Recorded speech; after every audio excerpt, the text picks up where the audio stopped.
दोस्तों, चलिए आज महात्मा बुद्ध का एक उपदेश सुन लेते हैं। उस उपदेश के बाद स्वास्थ्य के संबंधित कुछ महत्वपूर्ण ज्ञान अर्जित करते हैं, जिसे अपनाकर आप अपने शरीर को निरोगी बना सकते हैं। हमारा शरीर बीमार रहे या निरोगी रहे, ये हमारे हाथ में है। अगर हमें संपूर्ण जानकारी है तो हमारा शरीर कभी बीमार ही नहीं होगा। इसलिए इस उपदेश को पूरा सुनिएगा और सुनने के बाद जितने भी जानकारी मिली, तो अगर आपने 80% ही जानकारी अपने जीवन में अपने पूरे परिवार में अपना लिया तो पूरी जिंदगी आपका शरीर बीमार ही नहीं पड़ेगा, आपको कोई बीमारी ही नहीं होगी।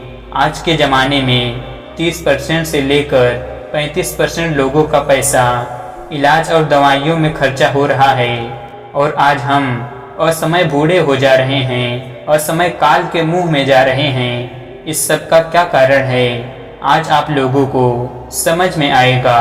और हमारा शरीर क्यों बीमार होता है और हमारे पास कुछ ऐसी वस्तुएं हैं, प्रकृति की वस्तु है, जिसे हम खाकर स्वस्थ और निरोग रह सकते हैं, अपने शरीर को स्वस्थ और निरोग रख सकते हैं। तो चलिए भगवान महात्मा बुद्ध के ये उपदेश सुनते हैं और उपदेश सुनने के बाद जानकारी हासिल करते हैं। एक बार की बात है, भगवान महात्मा बुद्ध से एक व्यक्ति ने कहा कि मैं ईश्वर को नहीं मानता, आपकी क्या राय है।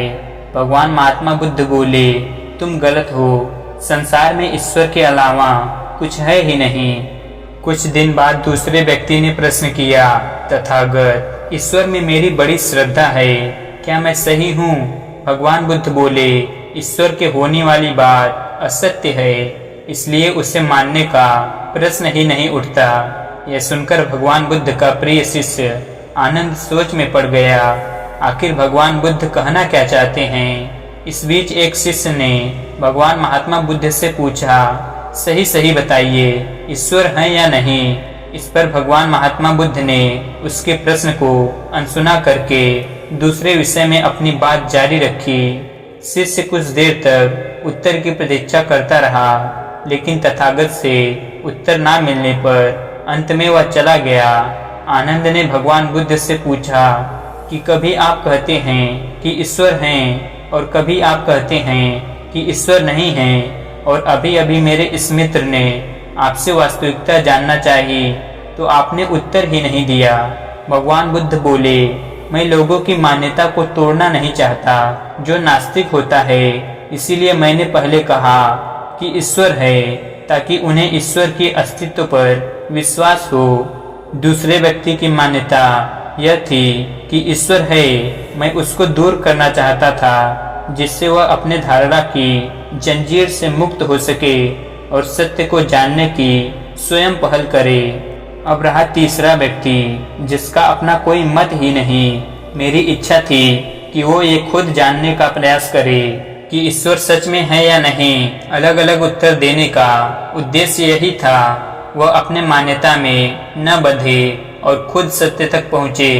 भगवान महात्मा बुद्ध का यह उपदेश आपको कैसा लगा तो कमेंट सेक्शन में नमो बुद्धाय जरूर लिखें। अब हम जानते हैं कि हमारा शरीर क्यों बीमार पड़ता है। जैसे हम आप जानते हैं, आयुर्वेद भी कहता है कि हमारा शरीर त्रिदोष सिद्धांतों से बंधा है।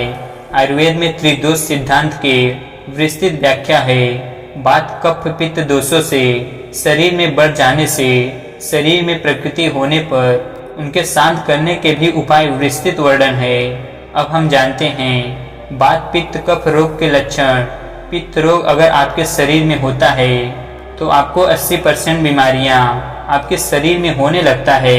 पित्त रोग के लक्षण में क्या होता है, पेट फूलना, दर्द, दस्त, मरोड़ना, गैस, खट्टी ढकारें, एसिडिटी, अल्सर, पेशाब, जलन, रुक रुक कर बूंद बूंद बार बार पेशाब होना, पथरी, शीघ्र पतन, स्वप्न दोष, लार जैसी धातु गिरना, शुक्राणु की कमी, बाजपन फूल जाना, लिकोरिया, गर्भाशय, ओवरी में छाले, अंडकोश बढ़ना, एलर्जी, खुजली, शरीर में दाने, पीप निकलना, कैसा भी सर दर्द, कमजोरी, इंसुलिन की कमी, बीडी या खून की कमी, बवासीर, सफ़ेद दांत, ये सारे पित्त दोष के लक्षण हैं।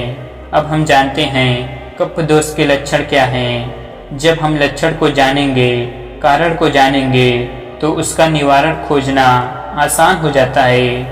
अगर आदमी रोग के कारण जान गया और उस कारण पे ध्यान दे दिया तो उससे कभी कोई बीमारी नहीं होगी।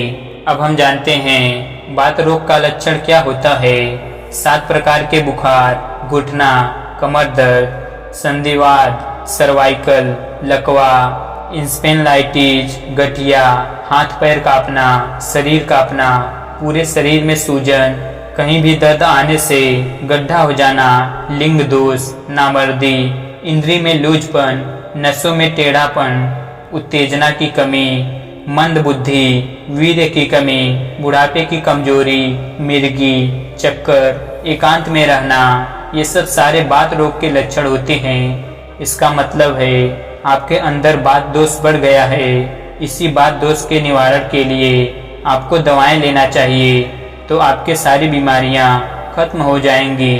अब है कफ दोष लक्षण। बार बार सर्दी खांसी, छींके आना, स्नोफीलिया, नजला, टीवी, सीने में दर्द, घबराहट, मृत्यु का भय, हार्ट अटैक के लक्षण, श्वास फूलना, गले में दर्द, गांठ, सूजन, तासील, कैंसर के लक्षण, थायराइड, ब्लड प्रेशर, बिस्तर में पेशाब करना, शरीर मुंह से बदबू, लीवर किडनी का दर्द, सूजन, सेक्स इच्छा कमी, चेहरे का कालापन, मोटापा, जांघों का आपस में जुड़ना, गुप्तांग में खुजली, घाव सुजाग, शरीर फूलना, कान बहना और कमजोरी, गर्भनली में समस्या इत्यादि। तो दोस्तों, हमने पिछले वीडियो में आप लोगों से कई बार बताया है हमारा शरीर 3 दोषों से बना है। इसलिए हम इस वीडियो में 3 दोषों का वर्णन कर दिया जिससे आप समझ जाएं। अगर ये 3 दोष हम शरीर का कंट्रोल कर लिए तो हमें कोई बीमारी नहीं होगी। तो दोस्तों, आप लोगों ने भी जान लिया कि हमारे शरीर में बीमारी कैसी होती है और उसके लक्षण कैसे होते हैं। अब हम ये जानते हैं कि इन दोषों को कैसे दूर करें। हमारे आसपास हमारे पेड़ पौधे में एक ऐसी औषधि छुपी हुई है जिन्हें हम जानते ही नहीं। अगर हम उन औषधियों को अपने डेली रूटीन में, अपने दिनचर्या में शामिल कर लेते हैं तो 100% गारंटी है कि हमें कभी कोई बीमारी ही नहीं होगी।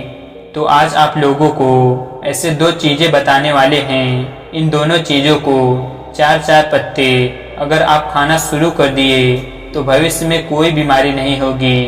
और इसके लिए आपको कुछ नियमों का पालन भी करना होगा। जैसे पिछले भी वीडियो में हम चर्चा किए हैं कि आपको सुबह मॉर्निंग में उठना है, यानी कि ब्रह्म मुहूर्त में उठना है। इस समय जो ब्रह्मांड से, जो प्रकृति से हमारे शरीर में ऊर्जा मिलती है वह एकदम निर्जल स्वच्छ होते हैं। जब हमारे शरीर में स्पर्श करती हैं तब हमें एक सकारात्मक ऊर्जा मिलती है, हमें एक शुद्ध ऑक्सीजन मिलता है जो हमारे शरीर के लिए बहुत ज़रूरी है। अब 4 से 5 बजे उठने के बाद हमें क्या करना है? 2 से 3 गिलास बासी मुंह, निराहार, मुंह को साफ नहीं करना है। मुंह में ये जो लार लगी हुई है इसी के साथ साथ 2 से 3 गिलास पानी पीना है, गुनगुना पानी पीना है। जब हम 2 से 3 गिलास गुनगुना पानी पिएंगे, जो रात का सारा टॉक्सिक, जो विषाक्त होगी वो पानी के साथ, लार के साथ जाएगी और पेट पूरा साफ हो जाएगा, पेट हमारा सही होगा। अब हमें सुबह उठने के बाद बाहर निकल जाना चाहिए टहलने के लिए। अगर हो सके तो नंगे पांव जाइए और ऐसे स्थान पर जाइए जहां मिट्टी हो, घास हो। घास और मिट्टी पर आसमान के जो ओस की बूंदें गिरी हुई होती हैं वही ओस की बूंदें हमारे शरीर को एक अलग ऊर्जा देती हैं। क्योंकि हम जमीन से जुड़े होते हैं, हमारा शरीर मिट्टी और पानी तत्वों से बनी होती है। जब हम मिट्टी के स्पर्श में जाते हैं तो हमारा शरीर में एक अलग ऊर्जा का संचार होता है। तो इस ढंग से हमें टहलना चाहिए और 5 से 7 बजे तक 2 घंटे अपने शरीर को तोड़िए, मरोड़िए, योगा करिए, एक्सरसाइज करिए, मॉर्निंग वॉक करिए और मॉर्निंग वॉक की जो चाल होगी वो खूब तेज होगी। कम से कम 7 मिनट में 60 कदम होनी चाहिए। इस हिसाब से 5 से 6 किलोमीटर डेली वॉक करिए। मॉर्निंग वॉक करने के बाद सूर्य की तरफ मुख करके बैठ जाइए। अब जो सूर्य की किरणें आपके शरीर पर पड़ेंगी, ये सूर्य की किरणें आपके शरीर को एकदम मजबूत बना देगी। सूर्य की किरण में कैल्शियम, विटामिन सब कुछ पाया जाता है। जो 15 से 20 मिनट तक सूर्य की किरण में बैठते हैं उन्हें कभी गठिया, बाई बतास नहीं होता, हड्डी से संबंधित कोई भी रोग नहीं होते। अब सूर्य की तरफ मुख करके वहीं कहीं छांव में बैठ जाइए और योगा प्राणायाम करिए। नारी श्वसन योगा करिए, जिसे हम आज की भाषा में कपालभाति कहते हैं। अनुलोम विलोम करिए। 2 एक्सरसाइज जरूर करना। ये 2 एक्सरसाइज रोज करना। अगर 10-10 मिनट ये एक्सरसाइज अगर आपने कर लिया तो भविष्य में कोई बीमारी नहीं होगी। उसके बाद आप शीर्षासन और मन की शक्ति के लिए आंखों की एक्सरसाइज करना चाहिए और ध्यान लगा के बैठ जाना। और ध्यान लगा के बैठ जाना मेडिटेशन। ध्यान लगाकर आप 10 मिनट बैठ जाइए और इस समय अपने शरीर पर पूरा ध्यान दीजिए, कुछ मत करिए। अब इस सारी प्रक्रिया अपनाने के बाद अब आप अपने घर जाइए। जो कुछ नाश्ता पानी करना है, भोजन करना है, करिए। और अगला नियम है, जो खाना खाते समय कभी बीच में पानी मत पीना। अगर आप खाना खाते समय पानी पीते हैं तो आपका बात रोग बढ़ जाएगा। बात रोग क्यों बढ़ जाता है? जब आप खाना खाते हैं तो आपके पेट में जैसे पहला निवाला जाता है, पेट में जैसे जाता है वहाँ अग्नाशय, जिसे जठरा अग्नि कहते हैं, वहाँ से अग्नि प्रज्वलित होती है, एसिड बनती है। वही एसिड हमारे खाने को पचाती है और जैसे ही आपने एक घूंट पानी पिया वो एसिड बनना बंद हो जाएगा। जब एसिड बनना बंद हो जाएगा तो आपका खाना पचेगा ही नहीं और पेट में खाना सड़ने लगेगा। जब खाना सड़ता है तो 80 तरह की बीमारियां होती हैं। गैस, एसिडिटी, अपच, तमाम तरह की बीमारियां होंगी। और तब आपका क्या होगा? पेट खराब हो जाएगा, तकरियाज खराब हो जाएगा। आपने जो कुछ भी खाया है वो आपके शरीर में नहीं लगेगा। जब आपके शरीर में नहीं लगेगा तो आपके शरीर को न्यूट्रिएंट्स, प्रोटीन, विटामिन नहीं मिलेगा। तो इसी से शरीर में तमाम तरह की बीमारियां होंगी। अब उस प्रोटीन, न्यूट्रिएंट, विटामिन के लिए आप क्या करेंगे? दवाइयाँ खाएंगे। दवा खाएंगे तो आपका शरीर और साइड इफेक्ट होगा। तो इसीलिए खाना खाते समय पानी नहीं पीना चाहिए। अब ये बात उठती है कि खाना खा के कितनी देर बाद पानी पिए? खाना खाने के 2 घंटे बाद पानी पीजिए, क्योंकि जब खाना आप खाते हैं तो 1 घंटे तक आपके पेट में एसिड बनता है और 1 घंटे से 1.5 घंटे तक वो खाने को पचा देता है। अब जब 1 से 1.5 घंटे बाद आप पानी पिएंगे तो आपका खाना ठीक से पच जाएगा, अपच नहीं होगा। तो इसीलिए खाना खाने के 1.5 घंटे बाद ही पानी पीजिए। और अगला नियम है, जो हमेशा हमें सात्विक भोजन करना चाहिए। सात्विक और पौष्टिक भोजन और सीजन वाइज भोजन करना चाहिए। हरी साग सब्जी, पके फल फूल जो सीजन वाइज होती हैं खूब जमकर खाइए और सीजन के विभिन्न फल फूल खाइए। सीजन वाइज फल फूल खाएंगे तो आपका शरीर निरोग बना रहेगा। और एक चीज अगली जो प्रक्रिया है, भूख से हमेशा 80% ही खाना खाएं। 20 से 30% भूख से कम खाना खाना चाहिए। जब कम खाना खाएंगे तो खाना वो आपका ठीक से डाइजेस्ट हो जाएगा, पच जाएगा।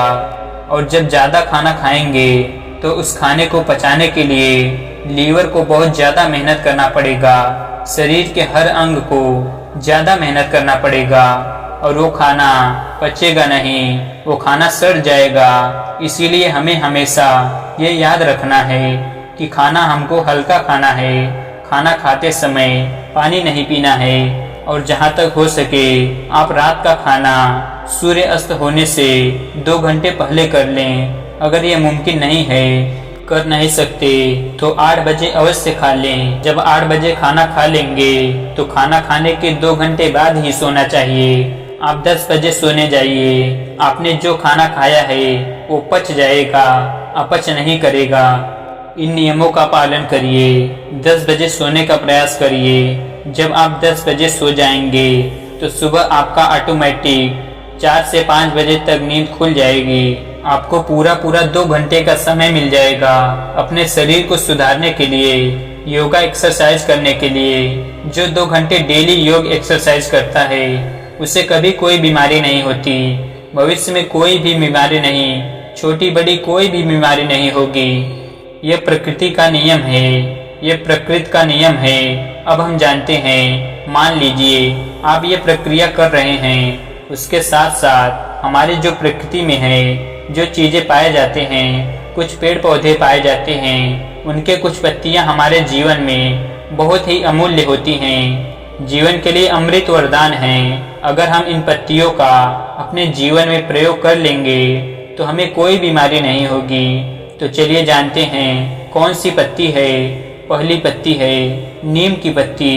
नीम की पत्ती में बहुत सारे गुण तत्व पाए जाते हैं, एंटीबायोटिक, एंटी इन्फ्लेमेटरी, एंटी संकल्प। अगर हम नीम की पत्ती, नीम का बीज, बहुत कुछ, इसकी छाल, जड़, सब कुछ इसके फायदेजनक हैं। नीम की दतवन यानी कि इनके सब कुछ हमारे लिए, शरीर के लिए अमृत का काम करते हैं। अगर आप डेली नीम का दतवन करते हैं तो आपका दांत कभी खराब नहीं होगा।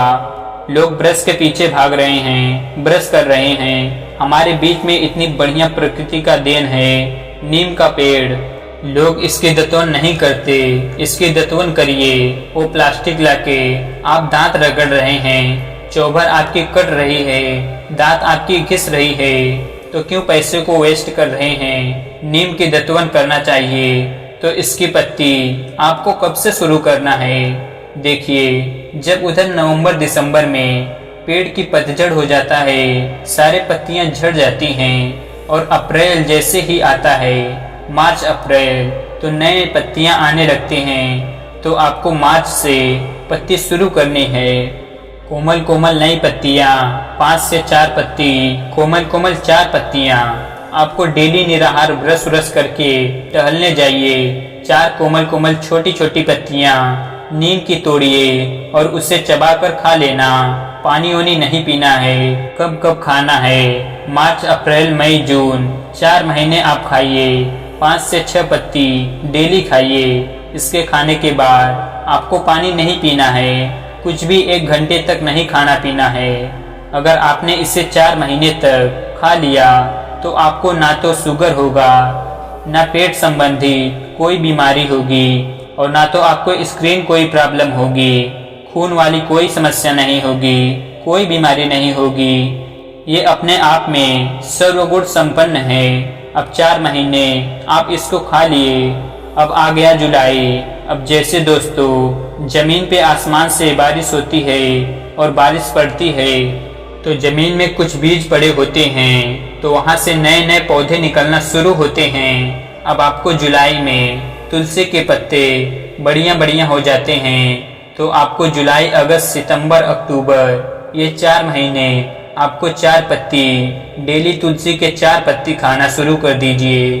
अब मार्च अप्रैल मई जून 4 महीना आपने नीम की पत्ती खाए, अब तुलसी का खाइए। जुलाई, अगस्त, सितंबर, अक्टूबर 4 महीने तुलसी के खाए, 4 महीने नीम के खाए, 8 महीने। अगर ये 4 पत्ती आपने खा लिया, तुलसी के पत्ती खाने के बाद भी आपको क्या करना है, पानी वानी कुछ भी नहीं पीना है 1-1.5 घंटे तक। अगर आपने ये दोनों पत्ती का प्रयोग कर लिया साल में 8 महीने, तो आप लिखित ले लीजिए, 100% गारंटी है, कोई बीमारी नहीं होगी आपको। जीवन में एक टेबलेट भी नहीं खाना पड़ेगा। और ये मैं कोई ऐसे ही नहीं बोल रहा हूँ, ये प्रूव किया गया है, ये प्रमाणित किया गया है। और इस उम्मीद से आपसे मैं साझा कर रहा हूँ कि आप लोग इसे ज़्यादा से ज़्यादा फॉलो करेंगे और स्वस्थ रहेंगे, क्योंकि अच्छी जानकारी शेयर करना चाहिए, अच्छी जानकारी लोगों तक पहुँचाना चाहिए। हर एक सामाजिक आदमी का कर्तव्य होता है। तो दोस्तों, इस उपदेश को सब तक पहुंचा दीजिए। तो 4 महीने तुलसी खा लिए और 4 महीने नीम पत्ते खा लिए, कभी कोई बीमारी नहीं होगी। तुलसी की पत्ती हमारे लिए अमृत है। अभी कोरोना आया था 2 साल पहले। इस कोरोना काल में तुलसी ड्रॉप, तुलसी दवाई बहुत बिके, जबकि ये आसपास घर में, आजू बाजू में पड़े हैं, आपके घर में है। बहुत लोग तुलसी के पूजन करने के लिए भी रखते हैं, लेकिन सिर्फ तुलसी पूजा ना करें, तुलसी के पत्ती को रोज सेवन करें। इसके साथ कोई छेड़खानी भी नहीं है, एकदम नेचुरल है। नेचुरल पत्ती तोड़ के खाइए। आपके आसपास पेड़ पड़ा होगा, अगर नहीं है तो किसी पौधशाला से खरीद लाइए 10 रुपए के पेड़ और एक किसी गमले में लगा दीजिए। 3 से 4 दिन बाद वो पेड़ लग जाएगा और आपको पत्ती देना शुरू कर देगा। आप 4 महीने उसी में से तोड़कर डेली खाइए और सब लोग खाइए, पूरा स्त्री पुरुष छोटे बच्चे सब खाइए। कोई नुकसान नहीं है, कोई साइड इफेक्ट नहीं है, सिर्फ और सिर्फ आपको फायदा ही करेगा। इस ढंग से तुलसी के पत्ते खाना शुरू कर दीजिए। तो ये दोनों पत्ती जिसने भी अपने जीवन में उतार लिया, और ये दिनचर्या हमने अभी बताई है, इस दिनचर्या का पालन करिए। 4 से 5 बजे सुबह उठिए, 2 से 3 गिलास पानी पीजिए, मॉर्निंग वॉक करिए, योगा करिए, खाना खाते समय पानी मत पीजिए, हरी साग सब्जी खाइए, सीजन के फल फूल खाइए, नमक मत खाइए, चीनी छोड़ दीजिए, मैदा छोड़ दीजिए, चीनी के बदले गुड़ खाइए, नमक के बदले सेंधा नमक खाइए। अगर आप ये सब करते हैं तो आपको कोई बीमारी नहीं होगी। बीमारी तो हम खुद पालते हैं, बीमारी को हम अपने शरीर में खुद लाते हैं, खुद बीमारी को घुसने देते हैं। ये आपका शरीर है, आप इसे कैसे रखना चाहते हैं ये आपके हाथ में है, किसी और के हाथ में नहीं। तो आप खुद निरोगी रहिए और अपने पूरे परिवार को निरोगी बनाइए। और आपका ये भी कर्तव्य है, ये नहीं है कि इस नियम का आप ही पालन करिए। क्या ये घर में नियम है कि एक लोग स्वस्थ रहेंगे, बाकी लोग बीमार रहें? आप ये भी तो नहीं देख पाएंगे। इलाज तो आप ही को कराना है, तो इसीलिए आप स्वस्थ रहें और पूरे फैमिली को इन नियमों का पालन कराइए। और पूरे फैमिली जब आप लोग शुद्ध हो जाएं, निरोगी हो जाएं, तो जाके आप इस समाज में भी, समाज का भी कुछ परोपकार कर दीजिए। समाज में भी जाइए और उन्हें भी बताइए इन नियमों को।